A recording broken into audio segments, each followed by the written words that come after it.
This video will take 696 seconds of your time, which you will never get back. You can see your missing seconds on the top right of the screen. If you ask why I am writing this on the screen, time is the greatest treasure, and you have the right to see what comes out of your treasure. We need time to work, to eat, to sleep, to socialize. Knowing that we all have 3 24-hour days, it is wise to aim to use these hours in the most productive way. Time is defined as a measured or measurable period, a continuum without a spatial dimension. Although there is no consensus on the definition of time, there is no problem with its measurement. Time is one of the most precise quantities that can be measured in physics.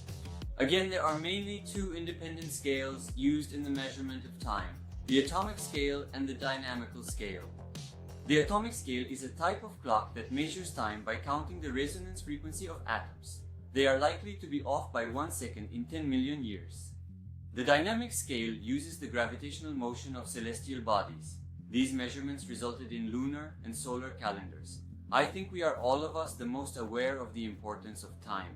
But if there is a time capital, isn't it normal that there are those who consume it? Of course it is normal, but only if we are in control. There is also a concept called the cost of time. I can explain it through this video we are watching. If you think that instead of spending 900 seconds watching this video, you can spend it doing something more useful or more profitable, if you can find this space, this video costs you is exactly that lost opportunity. Costs like these combine to determine the course of our lives. I want to look at your perception of time from a different perspective.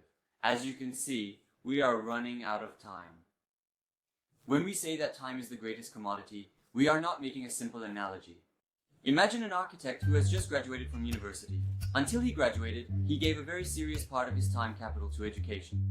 He graduated and started working in an architecture office. He fulfills his responsibilities in the company by exchanging his 180 hours per month for the employer's 10,000 TL.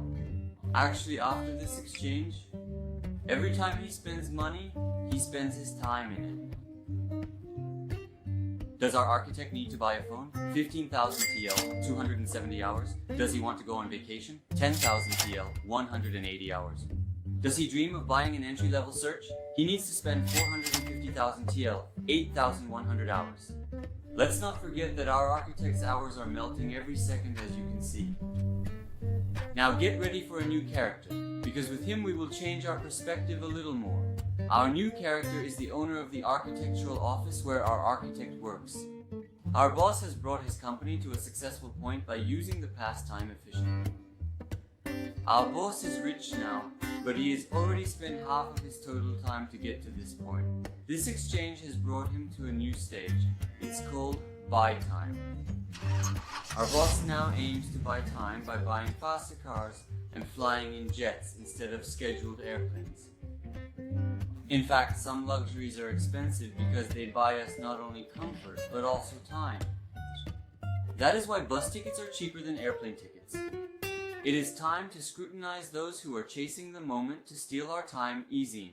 With the rapid development of technology and the introduction of smart systems into every aspect of our lives, the number of those who demand our time is increasing every day. Just as it is easier than ever to access information with the internet, it is now just as easy to reach people. Imagine that it used to take months for the ambassadors of the biggest importers of the time to send information between states. Now it takes seconds for a friend to send you a video they think is funny. What problems does this accessibility cause for us, apart from our focus? What are we consuming these huge periods of time that technology has given us? Even if it is not very correct to generalize, technological developments may be taking away these huge periods of time that technology has given us. Remember, even if our architects or bosses consume different content using the same social media angles, they are stealing their time at the same rate. Without going into deeper analysis, let's take a look at the numbers. According to the data of TÜV Inc., the average life expectancy in Turkey is age for women and age for men. According to the Global Web Index, people in Turkey spend an average of 2 hours and 57 minutes a day on social media. As you can see on the screen, as the level of development of countries increases, the time they spend on social media decreases.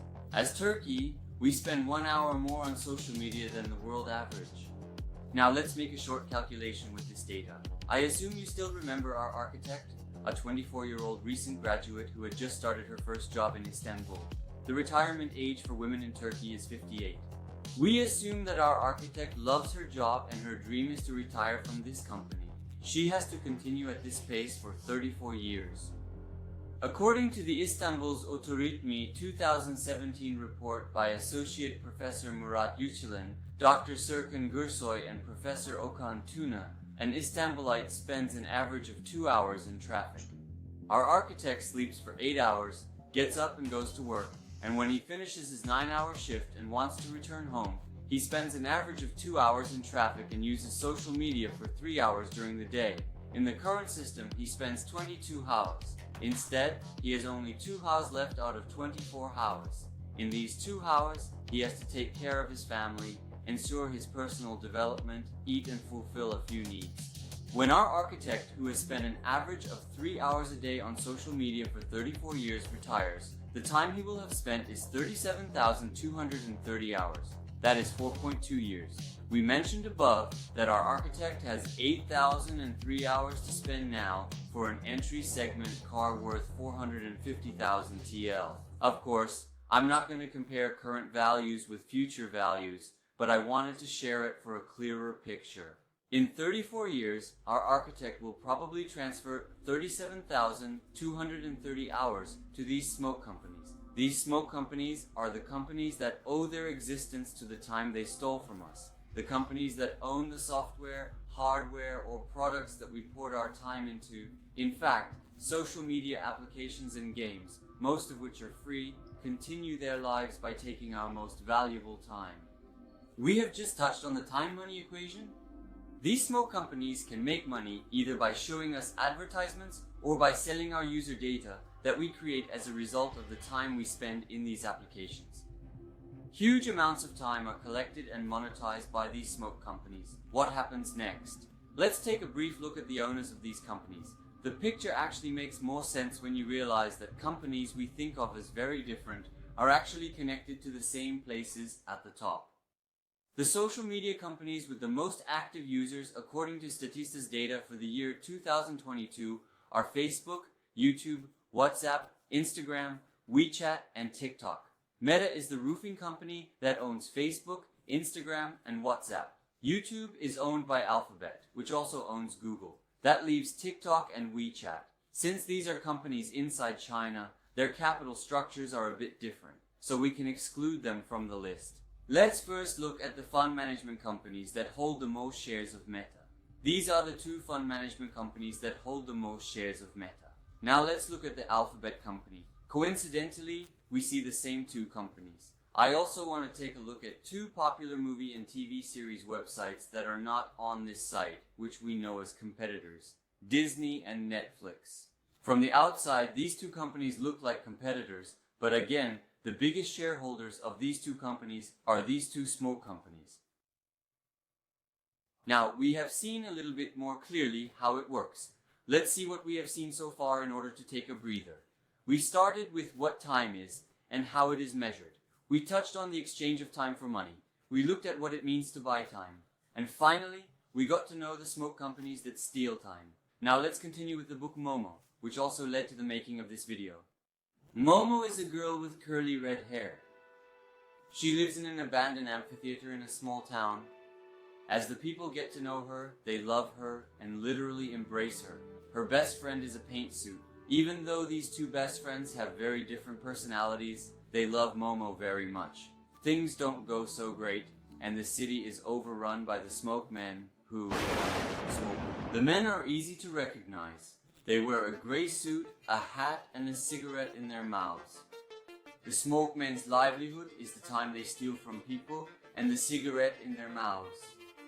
They start talking to people in the city, telling them that most of what they do is wasteful, and that a longer life is possible if they get rid of them. People make a deal with the smoke men and start entrusting the smoke men with the extra time they earn.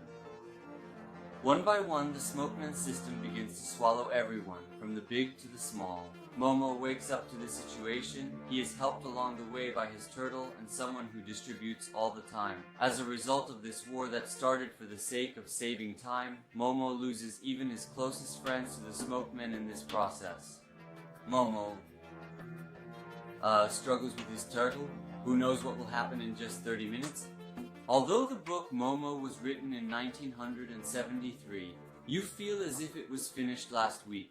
Maybe we don't have a turtle that tells us what will happen in half an hour. We need to continue with accurate weather forecasts for a while longer. But we have to have the willpower like Momo to escape from the smokemen of time-lapse. Almost all phones now have software that shows how much time we spend with which application. All communication and content platforms that are used for their intended purpose and where we are in control are of course beneficial. Their peers love Momo very much. When he is not there, they cannot create new games, because Momo creates brand new games with his imagination rather than the existing games.